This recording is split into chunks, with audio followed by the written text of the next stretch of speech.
Olá pessoal, boa noite, tudo bem? Vamos começar mais uma live aqui no meu perfil do Método do Vale, hoje para discutir as 10 decisões mais importantes relacionadas ao direito do trabalho e ao direito processual do trabalho, proferidas pelo STF e também pelo Tribunal Superior do Trabalho. Vamos receber aqui o professor Rafael Miziara, que é um dos grandes nomes do direito laboral brasileiro.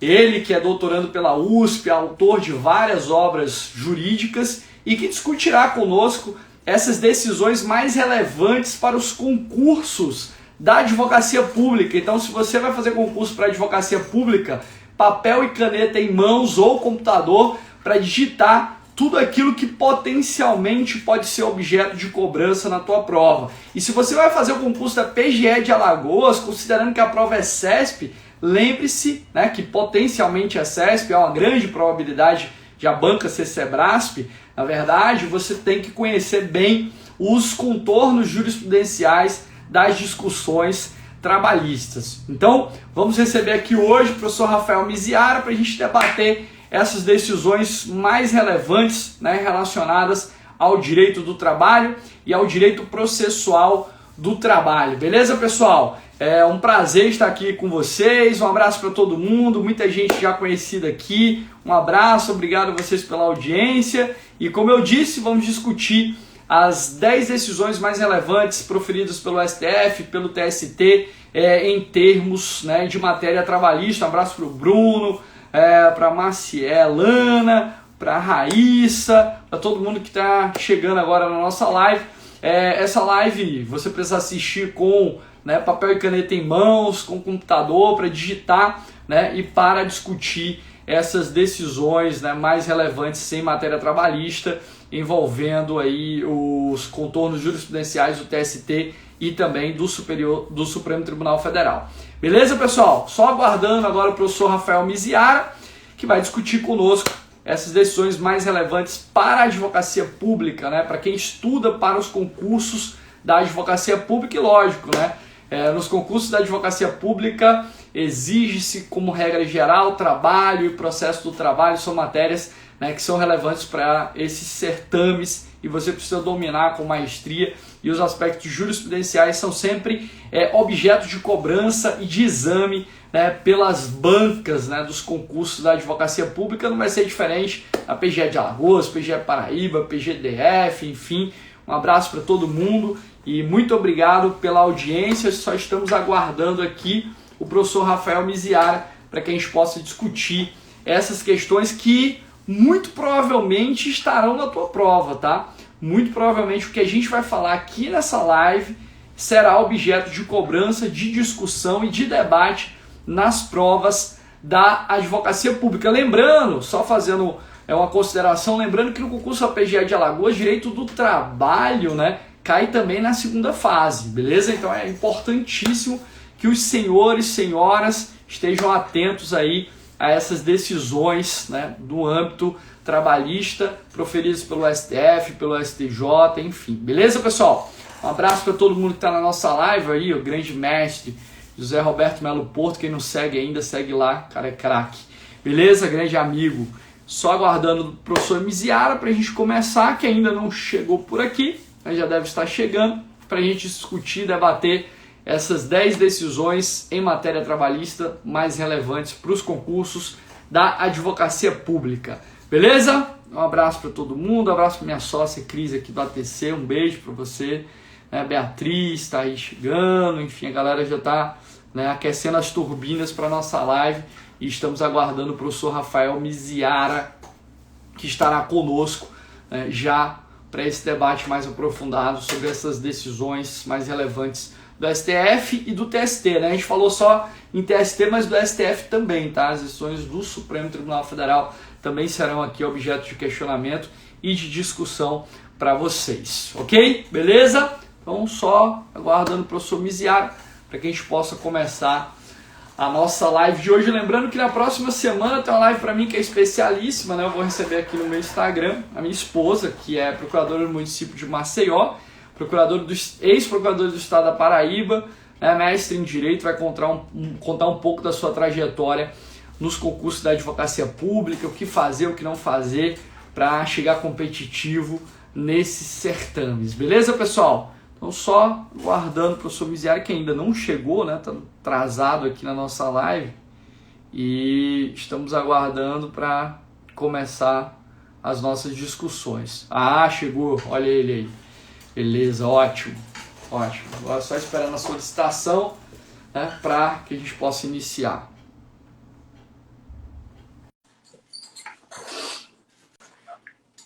Vamos lá.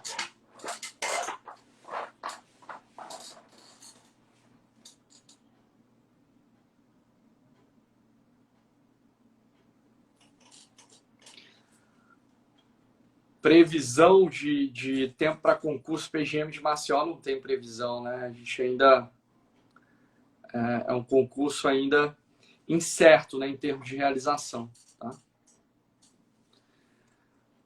Boa noite, mandei aqui, já admiti aqui, Miziara. Já admiti, vamos ver de novo, deixa eu mandar para ti aqui. Vamos lá. Foi aí? Chegou para ti? Já te enviei. Ah, agora. Fala, meu amigo. Grande doutor Luiz Vale, tudo bem? Beleza, que honra recebê-lo aqui. Queria recebê-lo presencialmente, né? Mas estamos impossibilitados ainda no momento. E já que estamos nesse ambiente virtual, queria te agradecer a disponibilidade de participar dessa live aqui. Tão importante, principalmente em face dos cenários dos concursos da advocacia pública, né? Nós vamos discutir as 10 principais decisões do TST e também do STF, também do Supremo Tribunal Federal em matéria trabalhista. A gente sabe que direito do trabalho, processual do trabalho são matérias importantes para os concursos da advocacia pública, né? Por exemplo, na PGE de Alagoas, nosso concurso, teremos trabalho, processo de trabalho e com também uma consideração importante, que o direito do trabalho estará na segunda fase, né? Estará na segunda fase. O meu concurso também, nós tivemos questões discutindo aí a matéria trabalhista. E você é um dos grandes nomes nacionais de direito do trabalho, processual do trabalho, a honra de te receber aqui, dispensa apresentações, né? Maiores, meu grande amigo, né? E também autor de várias obras jurídicas, doutorando pela USP, enfim. E, meu amigo, obrigado mais uma vez, a palavra está contigo e vamos começar esse debate aí sobre as decisões mais relevantes em matéria trabalhista do STF e do TST. Pessoal, aí, caneta e papel em mãos para anotar, ou computador, né, lógico, para poder anotar tudo.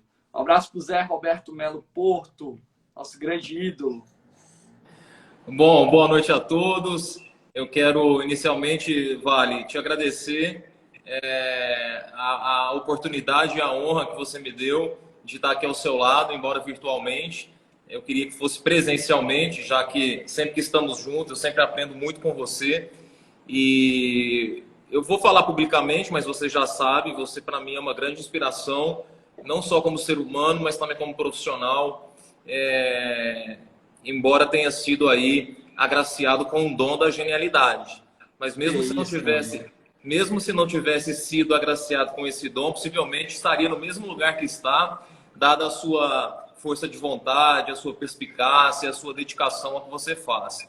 Então, eu quero registrar aqui... Isso aí é amizade pura, né? Amizade pura. Você que é o grande nome aqui. Aproveitar e mandar um abraço para a Rayane, também está na nossa live aí. Pessoa agora publicamente importante. Muito obrigado, viu, Rayane?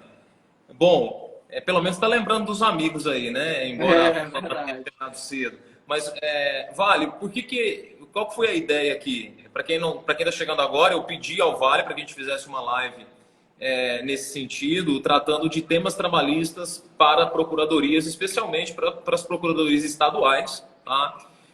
Porque vira e mexe, Vale, não só no seu perfil, mas em outros perfis eu vejo bastante o pessoal de procuradorias perguntando como estudar direito do trabalho, né, para procuradorias. E o que eu vejo é o seguinte, pessoal, acima de tudo, acompanhar de maneira bem religiosamente os informativos do Tribunal Superior do Trabalho, tá? Principalmente em concursos tipo CESP, cobra uma despenca informativa, despenca mesmo. Então, o ideal é que você tenha um material que já tenha todas essas decisões separadas por assunto, tá? E além disso, claro, súmulas, OJs e lei seca. Dificilmente, Vale, eu vejo em questões de procuradoria uma doutrina aprofundada de direito do trabalho e processo do trabalho, exceto aquilo que toca à fazenda pública, né? Exceto aquilo que toca especificamente à fazenda pública. Por exemplo, a questão do fato do príncipe. A chance de vir uma coisa na segunda fase de fato do príncipe e na primeira, cobrando ali o artigo 503 da CLT, é gigantesca, né? Que é algo que está em evidência, tá bom? Mas eu separei aqui, é uma live, não é uma aula, tá? Não é um curso, então por isso a gente não vai tratar de tudo, mas eu separei 10 decisões que o candidato não pode ir para a prova de primeira, de segunda fase, sem saber essas 10 decisões aqui. No ano de 2020, nós tivemos uma centena de decisões, centena mesmo de decisões importantes em direito do trabalho, e dessas centenas, boa parte, eu posso dizer que interessa a Fazenda Pública, mas eu selecionei 10 aqui, e aí a gente vai tratar dessas 10 decisões, vai ser de maneira bem pontual, até pelo tempo da live. E antes de começar, Vale, se você quiser falar alguma coisa. Não, é só lembrar que você tem um e-book, né? Que inclusive já cataloga todas as decisões relacionadas ao direito do trabalho, processual do trabalho, os mais importantes, enfim, distribuídas por assunto. Vale muito a pena conferir. Depois o pessoal entra no site aí para ver lá o e-book do Misiara. Para quem está no meu grupo do Telegram, tem lá já o link. Maravilha. Bom, Vale, e depois eu refletindo melhor, na verdade serão 11 decisões. Tem uma decisão bônus que eu nem comentei com você, mas eu estava hoje ali fazendo as atividades físicas, que eu estou retomando aí pós-pandemia, e para não sofrer bullying de vocês, e aí eu lembrei de uma que é sobre terceirização e ônus na prova. Essa é importantíssima, eu esqueci de colocar na lista. Mas vamos lá, Vale. A primeira delas diz respeito à inconstitucionalidade de lei estadual para tratar sobre meio ambiente do trabalho, né? Todos nós sabemos que a competência para legislar sobre meio ambiente é uma competência concorrente, né, da União e dos estados, certo? Está lá na Constituição da República. Mas, por outro lado, é competência privativa da União legislar sobre o direito do trabalho. E aí surge a dúvida, e se for uma lei sobre meio ambiente do trabalho, né? Como que ficaria a competência? Sendo que meio ambiente é concorrente e se for só direito do trabalho é da União. E o STF, no ano de 2020, ele reiterou a sua jurisprudência, tá? No sentido de que lei estadual não pode estabelecer normas de meio ambiente do trabalho, embora a competência para legislar sobre o meio ambiente ela seja concorrente. Mas se envolver direito do trabalho, aí realmente a norma ela peca por inconstitucionalidade, tá? Isso, por exemplo, foi reiterado aqui no dia 1º de julho de 2020, mas não era uma novidade. O STF já vinha decidindo neste sentido. A ADI 3811, não é isso? Perfeito. É informativo 984. Então, o que aconteceu nessa pandemia? Por que esse tema chegou novamente ao Supremo Tribunal Federal? Porque com a pandemia da Covid-19, muitos estados começaram a editar normas sobre cuidados no meio ambiente do trabalho, né? Sobre distanciamento social de trabalhadores, e aí esse assunto voltou à tona, tá? E o STF, então, reitera a sua jurisprudência, reforça a sua jurisprudência nesse sentido, tá? Então, como se trata de lei estadual e os concursos que nós temos em voga são de procuradorias estaduais, possivelmente pode vir uma questão dessa, acredito que em primeira fase, tá?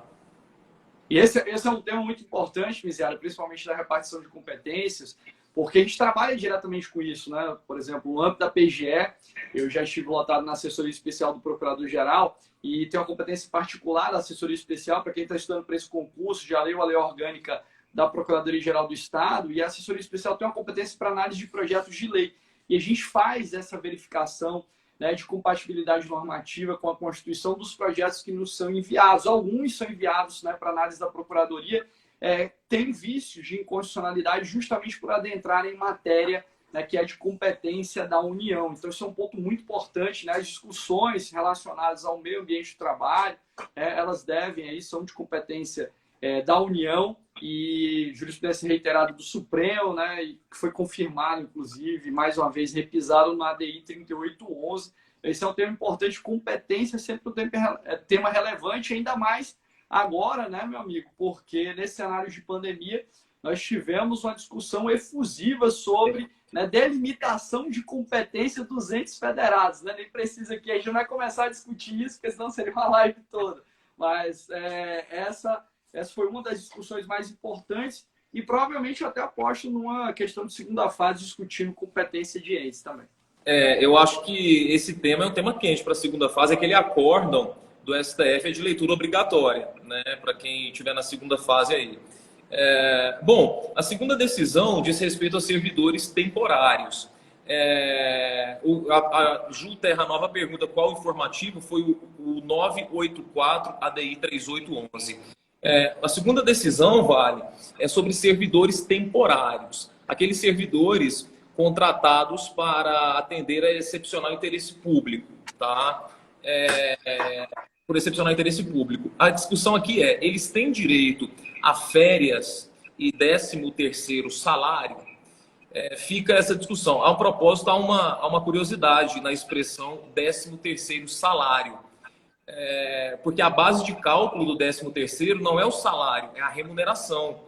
Então deveria ser 13ª remuneração e não salário. Isso pode gerar um equívoco, tá? Na hora de uma questão de primeira fase. A base de cálculo é a remuneração do servidor ou do empregado. Mas o fato é que o STF também no mês de julho entendeu que servidores temporários não fazem jus como regra a 13º salário e férias remuneradas e férias acrescidas de 1/3. Esta é a regra geral, exceto se houver lei própria neste sentido, tá? Então a exceção seria a presença de expressa previsão legal ou contratual neste sentido, ou então se houver um desvirtuamento da contratação, né? Se efetivamente for comprovado que aquela contratação era uma fraude e que não tinha excepcional interesse público, coisa nenhuma. Aí sim seria possível. Mas então, a regra é essa. Não faz jus a 13º e férias, exceto previsão legal ou contratual. E detalhe, ainda que seletistas. Isso é muito importante, porque às vezes o examinador de primeira fase ele coloca ainda que seletistas. Aí o candidato acha que aquilo é uma pegadinha. E não, ainda que seletistas, eles não terão direito a essas parcelas.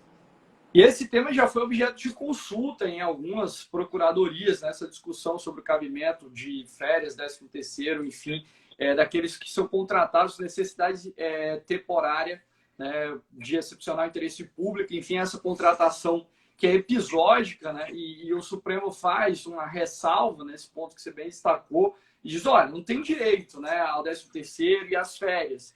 Porém, né, se houver um desvirtuamento da contratação, principalmente quando você tem... Né, e aí foi o caso específico do acordo, salvo engano, porque nesse acordo havia uma contratação temporária que se protraía no tempo. Né, foi uma contratação temporária que se estendeu muito. E aí o Supremo falou, olha, isso aqui não é uma contratação temporária, né? Na verdade, houve um desvirtuamento. Portanto...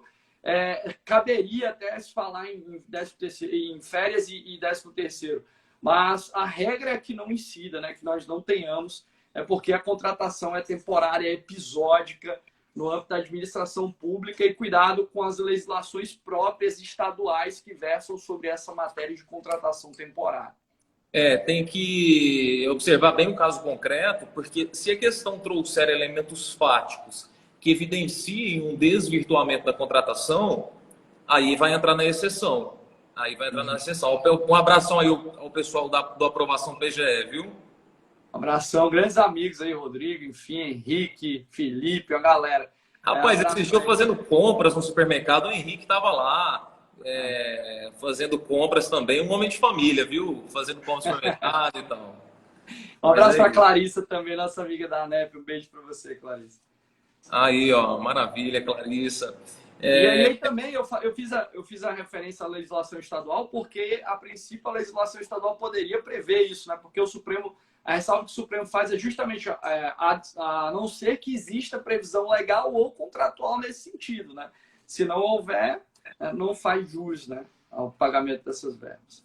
Isso. Agora, tem uma decisão aqui, Vale, que eu não concordo com ela de jeito nenhum, tá? Uma decisão do Supremo. O que eu noto, com todo respeito à mais alta corte desse país, é que nos últimos tempos, e desde a Constituição de 88, tá? Se você notar, está tendo um completo rumo a um completo esvaziamento da competência da Justiça do Trabalho.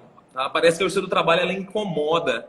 Ela incomoda. A Justiça do Trabalho incomoda porque é a justiça mais séria que nós temos. Tá? E realmente, a cada dia que passa, o pessoal, meu Deus, a gente tem que tirar isso da Justiça do Trabalho, tem que ir para a Justiça Comum. E nós sabemos que na Justiça Comum o negócio anda mais devagar. Eu não sei por quê. Eu não entendo. Realmente eu não entendo. Mas, enfim, seria um assunto para outra live. Por que a Justiça do Trabalho é rápida e a Justiça Comum é demorada, né? Mas fato é que, se você pegar ao longo do tempo, está tendo um completo esvaziamento da competência da Justiça do Trabalho. Eu agradeço aí os fãs, né, Fabiano Zavanelli e outros. Essa decisão, veja essa decisão aqui. O servidor inicialmente contratado para o regime seletista, isso é muito comum em municípios, tá? Mas pode ser que aconteça bem numa prova de PGE. Deve haver um regime jurídico único, mas nada impede que seja um regime seletista. Tá? Hoje é possível, e você vai encontrar muitos municípios, sobretudo no Nordeste, que o regime jurídico é seletista. E ali nós temos, então, empregados públicos. Só que o que acontece? Pode ser que no transcorrer do tempo ocorra uma transmutação de regime. Ele deixa de ser seletista e passa a ser estatutário, certo? Então, com essa transmutação de regime, que se dá mediante lei, altera-se a competência. Né? Agora ele é estatutário, todas as pretensões relativas a esse período serão da Justiça Comum. O que aconteceu aqui? Aconteceu justamente esse caso. Ele era seletista, passou a ser estatutário. Ele ajuiza uma ação que, buscando direitos, da época em que ele era seletista. Ele busca direitos trabalhistas, seletistas, só que atualmente ele já é estatutário. E ele busca em relação àquele período anterior à transmutação. O STF simplesmente falou que é competência da Justiça Comum. Uhum. Então, realmente, nota-se aqui o intuito de esvaziamento da competência da Justiça do Trabalho. Ora, o que delimita a competência não é a qualidade da parte, é o pedido e a causa de pedir. O pedido aqui, a causa de pedir tem natureza seletista. O pedido é seletista. Eu não vejo como a gente mandar isso para a Justiça Comum. Mas o STF entendeu, no conflito de competência 80-18, que a competência é da Justiça Comum. Inclusive, deixo claro, em relação aos pedidos passados. Pedidos seletistas, né? Ainda que as pretensões sejam anteriores, né? Ainda que tenham sido pretensões decorrentes do regime jurídico anterior seletista, né? Essa discussão. Exatamente. A matéria de fundo é trabalhista, né? Ele era regido pela CLT aquele período, né? Então, a princípio, né, tendencia a aplicar aí a competência da Justiça do Trabalho, não a competência da Justiça Comum, mas o STF estabeleceu que, diante do novo regime jurídico estatutário, enfim, a competência seria da Justiça Comum, né? Pois é, então, essa aqui é uma questão que, se vier, derruba muita gente. Porque vai pensar, não, a causa de pedir é seletista, o pedido é seletista, o período é anterior. Então, competência do trabalho, mas não. Tá? Então, essa é uma decisão que tem que ficar atento também. Agora, a gente tinha perguntado anteriormente, se a gente tinha falado da situação da contratação temporária, se a renovação de um contrato já seria suficiente para demonstrar o desvirtuamento. Veja que isso vai depender muito da análise do caso concreto, mas a princípio, né, uma prorrogação em si, eu não veria como desvirtuamento, né? Vai depender da justificativa da necessidade. Concordo. Agora, essa aqui talvez seja uma das realmente mais importantes para a PGE. Tá? Essa é ótima. Essa aí essa é a questão de prova. Essa aqui é muito importante mesmo. Ela é muito recente, ela é de dezembro de 2020. O que acontecia muito? Ô, Miziara, só uma pergunta antes, né? Você vai deixar eu salvar a live e É publicar? claro, meu amigo. Porque é o seguinte, né? É isso que você vai falar agora vai estar na prova e depois a gente vai fazer uma edição do vídeo, vai mostrar que caiu na prova, enfim, né? Não, essa aqui, a chance de vir na prova é realmente grande. Se a comissão do concurso leva a sério o direito do trabalho, essa aqui tem que vir. Essa aqui tem que vir, né? Porque de fato foi uma grande conquista para as procuradorias, né? Então, veja bem, o que acontecia muito? Imagine que a empresa ABC Limitada presta serviços ao estado de Alagoas. E o estado de Alagoas, então, deve essa empresa pela prestação dos serviços ou produtos fornecidos, seja lá o que for. E aí, essa empresa, por sua vez, ela tem débitos trabalhistas.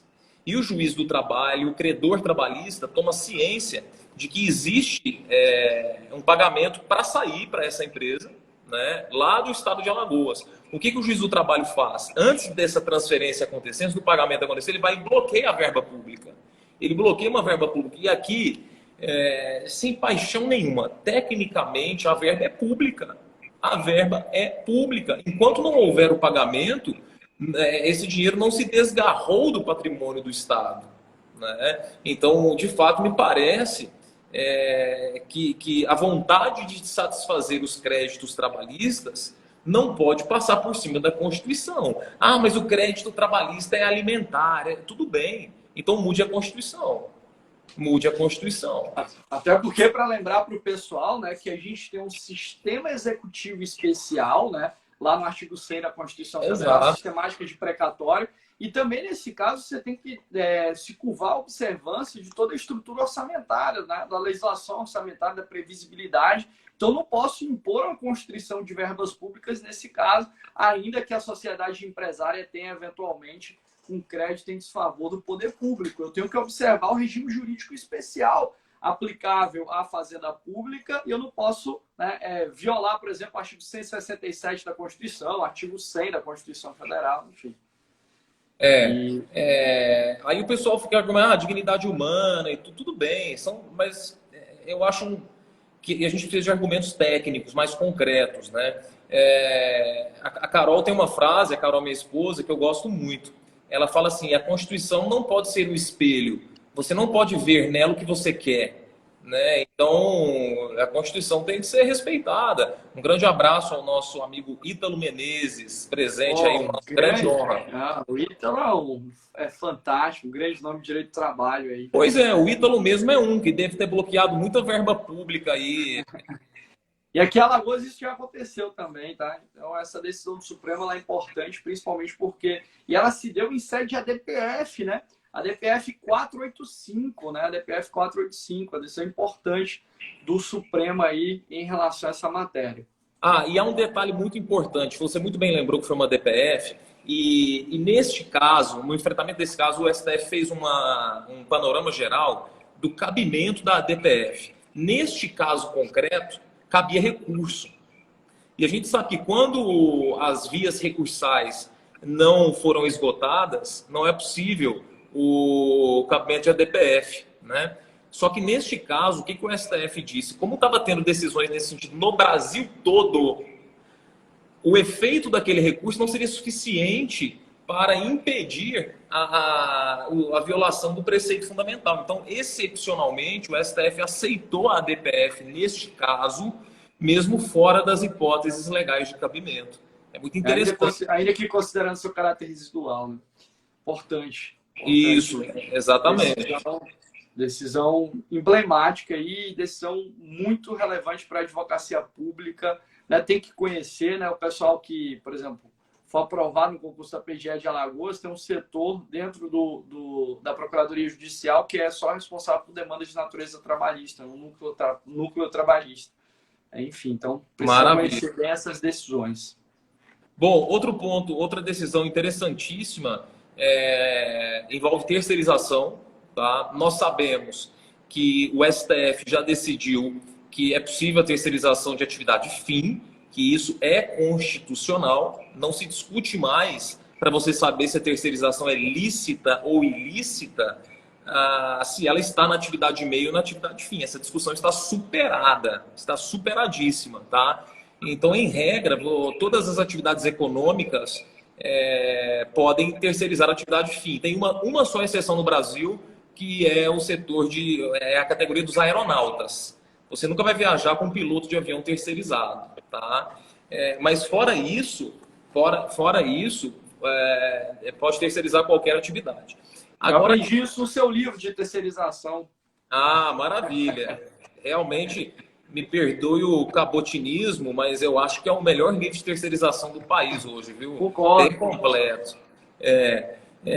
Agora, professor Luiz Vale, veja, a terceirização, ela tem aí os seus benefícios do ponto de vista econômico, do ponto de vista da livre iniciativa, mas ela também tem malefícios, né? Como toda escolha, né? Ela tem benefícios e malefícios. Agora, o fato é que há uma discussão. O empregado terceirizado, ele realiza as mesmas atividades imagine, do servidor público. Imagine que o Estado de Alagoas tenha terceirizado um determinado setor. A pergunta é, esse terceirizado, ele faz as mesmas atividades, as mesmas tarefas, é idêntico o que ele faz. Ele faz jus à isonomia salarial? Essa é uma pergunta. Essa é a pergunta que o STF respondeu e respondeu que não. Ele não faz jus à isonomia salarial. Por mais que as atividades sejam idênticas. E aqui eu tenho minhas preocupações, né? Me parece que o princípio da livre iniciativa, da liberdade econômica, não prevalece sobre o princípio da isonomia. E aí vem o senhor Barroso e fala assim, mas se a gente der isonomia, vai inviabilizar a terceirização. Mas peraí, a terceirização então é para pagar menos? Ou é para ter um serviço mais especializado? Mais específico? Né? Então, eu tenho minhas ressalvas quanto a essa posição, mas fato é esse, que o STF não garantiu a isonomia salarial. Aqui envolvia empresa pública, né? Mas, claro, esse entendimento também se estende ao poder público. Ok? Amigo, deixa eu te fazer uma pergunta. Seria possível terceirizar a atividade de procurador do Estado? Aí me parece que chegou o Marco aí, ó. Aí, Um abraço ao Marco. Luiz, eu entendo que o procurador do Estado, ele tem quase um status político, né? Chega a ser um agente político. E me parece, em princípio, eu acho complicado você terceirizar a atividade de procurador do Estado. E eu duvido muito que um procurador do Estado dê um parecer com essa possibilidade, né? Se cair na prova, eu não recomendo que dê um parecer dizendo que pode.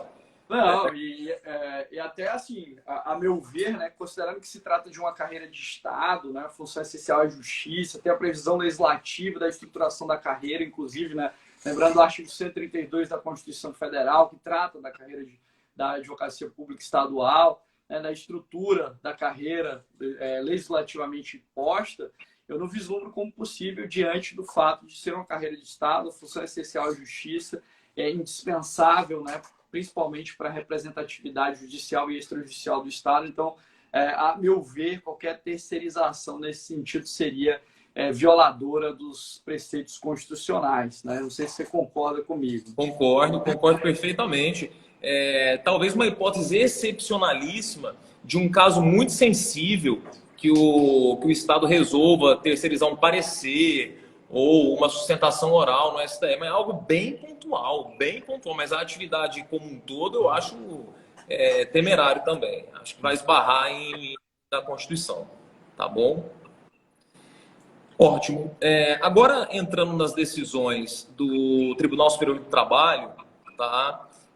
Tem uma aqui de desvio de função do empregado público, né? O empregado público, ele é contratado para exercer determinadas tarefas, tá? E ele passa a exercer outras tarefas, né? Por exemplo, com ou acúmulo de função ou desvio de função, né? O acúmulo é quando ele passa o próprio nome diz, né, acumular novas funções e continua com aquelas antigas. Já o desvio ele passa a exercer novas tarefas e deixa de exercer aquelas iniciais. Mas o fato aqui qual é a consequência financeira para o empregado que está em desvio de função?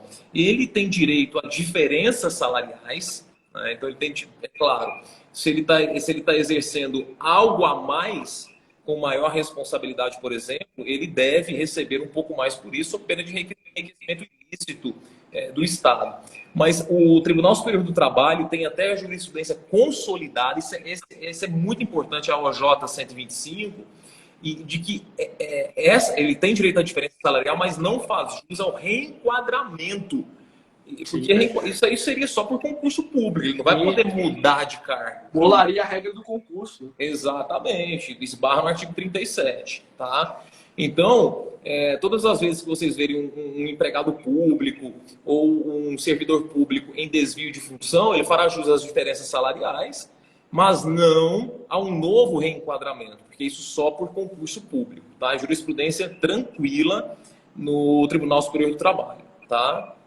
Perfeito. Mas, beleza. E você falou de OJs aí, né? Súmulas, OJs, enfim, são sempre objeto de questionamento nas provas de concurso de advocacia pública. Então é bom conhecer, né, solidamente a jurisprudência do TST, enfim. E os informativos também, né? Contigo, lógico, né? Eu sempre falo para os meus alunos, pô, como estudar, eu tenho um vídeo no meu canal no YouTube, como estudar a jurisprudência trabalhista aí, né? Eu falo especificamente de você, é um vídeo sobre você.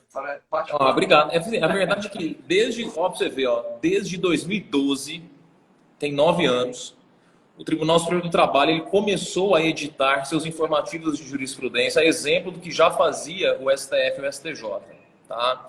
E desde 2012, eu venho separando esses informativos por assunto. Então, eu tenho 500 páginas de informativos do TST separadas por assunto, claro, algumas já superadas pela reforma trabalhista ou por outras, ou até outras leis. Mas para quem quiser fazer o concurso, entra lá no site ostrabalhistas.com.br e tem lá o PDF. Né? Eu acho que está R$50, algo assim, só para... porque realmente deu um trabalho danado, né? www.ostrabalhistas.com.br ostrabalhistas.com.br, lá eles vão encontrar esse PDF, tá? Ou então, Vale, se você puder digitar para mim, eu vou digitar aqui. Já botei ostrabalhistas.com.br aqui. Tem lá no meu perfil também dos informativos, tá? É só clicar lá no Linktree do perfil, que tem lá o PDF dos informativos por assunto. E aí só ir lá, empregado público, fazenda pública, tem tudo separado por assunto, tá? Então tá bem otimizado mesmo. O pessoal fica me pedindo, faz um só para a procuradoria. Não precisa, já tá lá separado por assunto, é só pegar, né? A sétima decisão, a sétima decisão também, olha aqui, ó, mais uma de competência, que retirou a competência da Justiça do Trabalho. Lembrando que nós estamos comentando aqui decisões do ano de 2020, então nós não temos decisões de 2019 nesta live, embora tenham muitas, tá? Controvérsias relacionadas à fase do concurso público, de seleção, pré-seleção, qualquer questionamento envolvendo a fase de concurso público de empregado público, ou seja, seletista.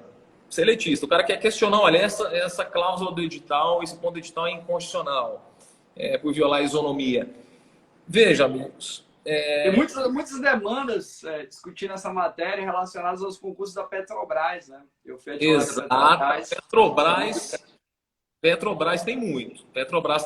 Né? E o que o STF vem e diz? Olha, compete à justiça comum julgar controvérsias relacionadas à fase pré-contratual de seleção de pessoal e eventual nulidade do certame, ainda que se trate de administração indireta. Ou seja, Banco do Brasil, Caixa Econômica, que claramente o regime é seletista. Então, imagine você discutindo algo relacionado ao concurso da Caixa Econômica na justiça comum, sendo que o regime é seletista, né? E o que o Gilmar Mendes, então, ele fala? Olha, como ainda não há contrato de trabalho, prevalece a relação administrativa. Então, a Regime competência jurídico administrativo. Uhum. é da justiça comum. Com todo respeito, aí realmente mais uma decisão que não me desce, né? Não me desce, mas empregado público envolvendo administração indireta, então, competência da justiça comum. Mas detalhe, é só se envolver fase pré-contratual de seleção e admissão e eventual nulidade do certame. Certinho? Então, a discussão é sobre a fase pré-contratual, fase do certame, do concurso em si, né? Como eu disse, tem muitas discussões relacionadas a esse tema no âmbito da Petrobras, né? Essa fase prévia, como não há o estabelecimento e entabulamento ainda do contrato de trabalho, ela é relegada à justiça comum. E é interessante que essa decisão sofreu modulação de efeitos, né? Essa decisão recentemente foi modulada. Sim. Né? E, na verdade, o que o Supremo disse que se nós já tivéssemos decisão de mérito até 6 de junho de 2018, que foi a data da suspensão, né, dos processos, aí permaneceria na Justiça do Trabalho. Mas, né, teve modulação. Se a decisão de mérito, ou eventualmente essa decisão fosse posterior a essa data, aí a discussão teria que ser remetida para a Justiça Comum. Uma modulação muito recente. Isso demonstra que você está bem atualizado, viu? Parabéns. Modulação recentíssima, né? Eu até divulguei isso no meu canal do Telegram, tá? O pessoal que quiser ter o link na minha bio aí, o canal do Telegram só relacionado à advocacia pública. Maravilha, maravilha. A oitava decisão, mais uma de competência, mais uma que foi para a Justiça Comum. Eu acho que está fácil de resolver, Vale. Ao invés de a gente comentar todas essas decisões, era só falar assim, pessoal, caiu competência, marca a Justiça Comum. Porque tá tudo muito Justiça Comum. Né? Tá ressentido com o Supremo, hein? Tá ressentido. O cara tá ressentido com o Supremo. A oitava decisão diz respeito à controvérsia que envolve contribuição sindical de sindicatos de servidores públicos. Tá? Porque a Constituição fala, no artigo 114, que compete à Justiça do Trabalho julgar demandas entre o sindicalizado e o sindicato, ou entre sindicatos. Ponto final. Ela não faz uma ressalva se envolve servidor público ou não. O STF, então, vem e diz que compete à Justiça Comum processar e julgar demandas em que se discute o recolhimento e repasse de contribuição sindical de servidores públicos regidos pelo regime estatutário. Aqui, realmente, se o regime for seletista, meu amigo, aí é competência da Justiça do Trabalho. Pelo menos por enquanto. Daqui uns dias o STF manda fechar a Justiça do Trabalho, e aí eu quero ver, né? Mas me parece assim que a intenção é esvaziando a competência. Tem, de certa forma, um esvaziamento aí da competência, né? Então, eles seguem a linha da ADI 3395 e entendeu, olha, relação de trabalho, o servidor público, o empregado público, o servidor público, ele tem uma relação de trabalho? Tem, mas não é de emprego. E aí o regime é administrativo e foi decidido que na ADI 3395, se o regime for estatutário, a competência deve ser comum. Competência deve ser comum. E aí eles estenderam esse entendimento para também essa lide entre representados e sindicatos dos servidores públicos estatutários. Tá bom? Ótimo. Alguma dúvida aí do pessoal? Tá tudo correndo bem, né? Não, tudo tranquilo, tudo certo. Pessoal, só para registrar aqui que essas decisões têm um potencial enorme de cobrança, né, nas provas, nas futuras provas, né, da advocacia pública, que são temas intrinsecamente relacionados às nossas atribuições, às nossas atividades. Vários dos pontos que a gente já tratou aqui, inclusive já foram objeto de consulta no âmbito das procuradorias, e é importante que vocês conheçam os temas, né, e estejam atentos a essas discussões, porque provavelmente elas serão cobradas nas provas e vocês precisam marcar com assertividade. Não quero que ninguém em dúvida entre duas, enfim, né? Vale, a decisão número 9, na verdade, ela está repetida com a decisão número Deixa eu ver, número 5, ela está repetida, tá? A 9. Mas aí no lugar da 9, veja aí que ela está repetida, agora que eu estou vendo, eu vou falar de terceirização. Uhum. Tá, isso aí está gerando uma confusão danada. Bom, o que aconteceu? Como que se dá a responsabilidade do poder público quando envolve terceirização? O poder público, assim como entidades privadas, terceiriza muita coisa, né? Na terceirização, a responsabilidade é subsidiária. Sempre, em regra, ela é subsidiária, tá? Se houver fraude e desvirtuamento, a responsabilidade será solidária, mas a regra é subsidiária. E o que acontece? Imagine que a empresa prestadora de serviços, a empresa contratada pelo Estado, não pague os débitos trabalhistas. Aí vem o empregado e coloca no polo passivo tanto a empresa que sumiu do mapa, ninguém vê essa empresa mais, como o poder público. O poder público responde subsidiariamente, isso não tem dúvida, tá? Não há controvérsias acerca da responsabilidade subsidiária do Estado. Vou lembrar aqui até para o pessoal, artigo 71 da Lei 8666, né? Vou lembrar da súmula 331, né? Enfim. Isso, o artigo foi declarado constitucional numa ADC. Agora, qual é o grande debate, Vale? Nesta decisão, isso é importantíssimo, tá? Nessa ADC, o Supremo Tribunal Federal não enfrentou a questão do ônus da prova quanto à culpa da fiscalização do contrato. Trocando em miúdos, quem tem que provar o quê? É o empregado que tem que provar que a administração pública não fiscalizou o contrato, ou é a administração pública que tem que provar que fiscalizou? De quem é o ônus da prova? O STF não decidiu isso. E em dezembro de 2020, esta questão teve repercussão geral reconhecida e ainda não foi julgada. Então o STF não decidiu o tema ainda. Está pendente o julgamento da repercussão geral. Qual o posicionamento do Tribunal Superior do Trabalho?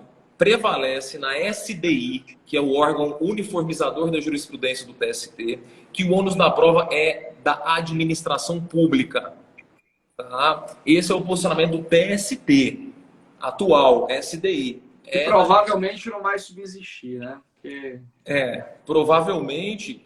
Inclusive, eu vou fazer sustentação oral neste caso, lá no STF, pela ANPT, Associação Nacional dos Procuradores do Trabalho, né? Uhum. Então, eu estou bem por dentro desse tema, estou estudando a fundo.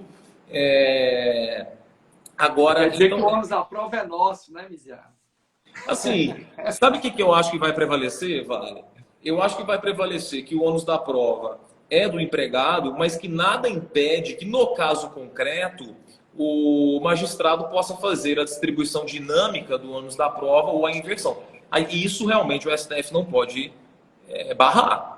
Ele não pode fazer uma tese, o ônus da prova é do empregado, vedar da distribuição de não, principalmente naquelas situações que a gente tem prova diabólica, né? Enfim. Né? Pois é. Então, o que está prevalecendo? Em resumo, pessoal, de quem é o ônus da prova, o STF não decidiu. A questão teve repercussão geral reconhecida em dezembro de 2020 e o Tribunal Superior do Trabalho entende que o ônus da prova é da administração pública porque ela tem maior aptidão para a prova, certo? Ok? Então, essa decisão, esse entendimento do TST e saber que o STF também não decidiu isso é importante. Porque pode vir lá na prova o seguinte, na primeira fase, o STF entendeu que o artigo 71 é constitucional, cabendo ao empregado comprovar, não cabe nada para o empregado. O STF não decidiu isso. Só disse que o artigo é constitucional e que a responsabilidade subsidiária não é automática, ela depende de prova da culpa. Tá bom, mas de quem é o ônus? É isso que está em aberto. É isso que está em aberto. Aí o Paulo, que está acompanhando aqui nossa live, ele traz o grande argumento. Professor, e a presunção de veracidade não cabe a favor da administração? Agora vamos lá. Cabe presunção, essa é para o Vale. Cabe presunção de veracidade de uma conduta omissiva? como que você vai presumir verdadeiro e legítimo que não existe? Né? Então seria fácil, não, eu fiscalizei, a administração vem e fala, eu fiscalizei, tá bom, cadê o ato? Agora, eu sei, o ato administrativo tem um atributo muito importante que é a presunção relativa de veracidade. Mas me parece que essa presunção só se pode falar em presunção de algo que existe para atos comissivos. Não tem como esse atributo existir na omissão da administração pública. Tá? Então, me parece, esse é o meu entendimento. Tá? E por isso que, na verdade, eu defendo o seguinte, que diante da situação da natureza, né, a administração pública, quando promove e realiza esses contratos de terceirização, lógico que ela tem o dever de promover a fiscalização desses contratos que são entabulados, né? E ela regularmente o faz no âmbito da sua atividade administrativa. Agora, se houve qualquer eventual problema, se houve qualquer eventual suposta falha fiscalizatória, isso tem que ser demonstrado pelo empregado para eventualmente ensejar a responsabilização subsidiária do poder público, porque o poder público age legitimamente quando realiza essa contratação, verificando, né, regularmente, inclusive os requisitos necessários à manutenção do contrato, né, firmado com a administração pública. Esse é um ponto interessante. Isso. Né? Só te interrompendo, esse é um ponto interessante. Imagine que o empregado fale, a contratação foi de uma empresa que não tem capacidade econômica. Aí a administração pública vem e apresenta toda a documentação. Aí o ônus da prova é do empregado. Porque ali tem um ato praticado que goza de presunção de veracidade e legitimidade. Agora, a fiscalização em si que não existiu, aí não tem como ter presunção. Mas me desculpe interromper. Não, então, mas aí eu entendo essa presunção de veracidade dos atos praticados pela administração pública, mas aí, no caso, se eventualmente o empregado né, aponta que houve uma omissão, uma falha do dever fiscalizatório, ele tem que indicar que falha é essa, né? Cabe a ele indicar, a meu ver, né, o equívoco administrativo, né, porque a administração age, atua, né, regularmente de forma legítima. Você tem que apontar se houve omissão da administração pública, a administração pública não fiscalizou adequadamente, não verificou o adimplemento das verbas trabalhistas, aí compete ao empregado apontar a falha administrativa. Né? Concordo. Enfim, esse é o ponto que vai ser objeto de discussão pelo... Mas assim, apontar é uma coisa, provar é outra, né? Aí o ônus da prova seria da administração. Para mim, não. Seria do empregado. O ônus é dele, de apontar onde a administração... Mesmo a administração tendo a melhor aptidão para a prova, neste caso?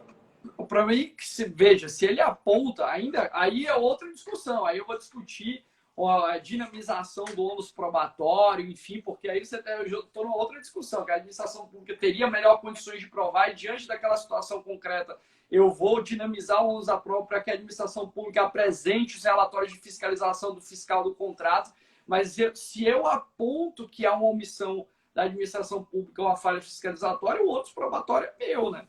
Esse é o meu entendimento lógico, né? A discussão ainda vai surgir, né? A discussão ainda vai surgir. E essa fiscalização, ela é uma fiscalização constante, né? É uma fiscalização, até o Will está falando aqui, a fiscalização ocorre durante o contrato, se o fiscal é indicado... Pede pro ATC entrar como amicus curiae lá no... Aí, veja, alguém está perguntando, uma prova subjetiva, defender o corrente favorável à administração pública. Veja, nesse caso, como ainda não houve definição específica do Supremo Tribunal Federal, né, porque a matéria está afetada e vai ser discutida em sede de recurso extraordinário com repercussão geral, que, ao meu ver, né, forma um precedente obrigatório com base no 927, inciso 5º do CPC, né, defender-se-ia, sim, esse posicionamento favorável à administração pública, no caso, que é, né, de apontar que o ônus probatório é daquele que indica uma suposta omissão administrativa, uma falha na fiscalização, né? A falha na fiscalização, né? O Lucas Moura coloca aqui que no ED do recurso extraordinário, o Fux pela impossibilidade da inversão ou presunção de culpa. Presunção de culpa, tudo bem, isso foi decidido mesmo. Agora, você vedar a inversão do ônus da prova é complicado, tá? Inclusive, Lucas, é por isso que o STF agora vai decidir a questão. Isso está pendente no STF. É até bom, pode até citar essa decisão do Fux aí, mas ela não tem caráter vinculante nenhum, tá? Bom, mas esse hoje, se eu pudesse eleger, Vale, o tema mais controvertido de direito do trabalho e administração, na verdade, processo do trabalho, é esse. Esse é o mais com certeza, isso é um tema, né? Até porque esse tema da terceirização, da responsabilidade subsidiária é o tema mais cobrado, né? Aí o Fábio aqui teve a grande sacada, né? Por que o STF está enfrentando um tema de natureza infraconstitucional? Tem claramente infraconstitucional, ônus da prova, né, Fábio? Você tem toda a razão, mas o STF, quando ele quer, aí ele fala, não, é constitucional. E engraçado, Vale, que esse mesmo tema de ônus da prova, em 2019, o STF já tinha rejeitado a bateria. Em 2019, o STF já tinha rejeitado a repercussão geral.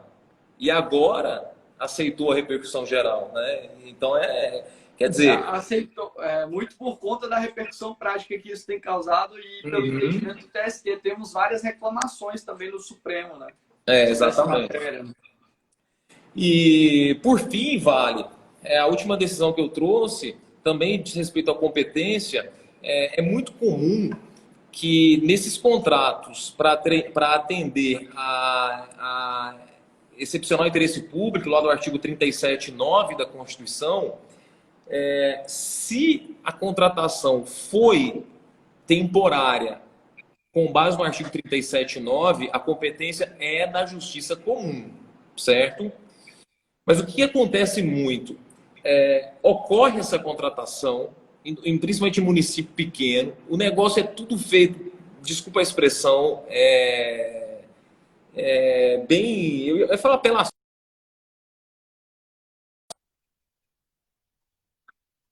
Uma travada aí no do Vale. Travou um pouquinho, mas voltou agora. Voltou. A minha bateria está acabando aqui também, pode ser isso. Só que não, o importante, não basta ao poder público alegar que a contratação foi por excepcional interesse público ou alegar que o regime é estatutário.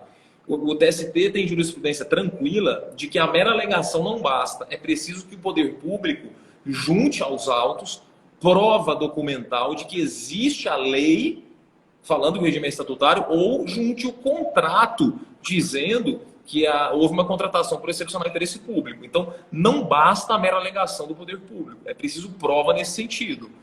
Senão a competência permanece na Justiça do Trabalho. Certo? Perfeito, perfeito. Então, foram 10 decisões. Você fique à vontade para mandar no seu grupo do Telegram. Tem todas as emendas aí separadas que eu te mandei.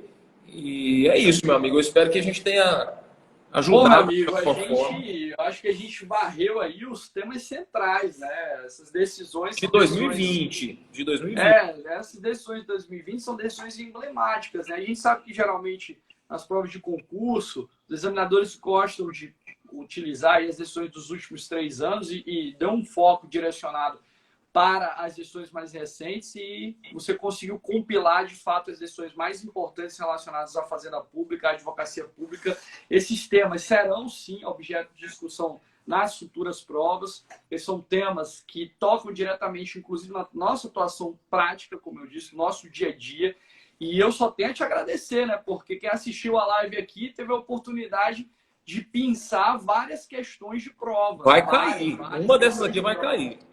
Com certeza. Depois a gente faz só o recorte aqui da live para mostrar que o que a gente falou, né, de fato foi objeto de discussão. O Wilmo coloca aí que que a administração pública teve que ajuizar a reclamação. Teve mesmo. Foi lá no estado do Maranhão. Caso interessantíssimo, Vale. O STF tinha já reconhecido repercussão geral no tema. Aí vem o TST, num recurso de revista, e disse que não tinha transcendência. Aí o STF fala, mas peraí, se eu já falei que tem repercussão geral, não pode o TST dizer que não tem transcendência? Entendeu? Eu queria só mandar um abraço aqui ao meu amigo Walter Túlio, magistrado do trabalho. lá no TRT da 12ª Região. Cara sempre antenado, aí, estudioso. Obrigado, Walter.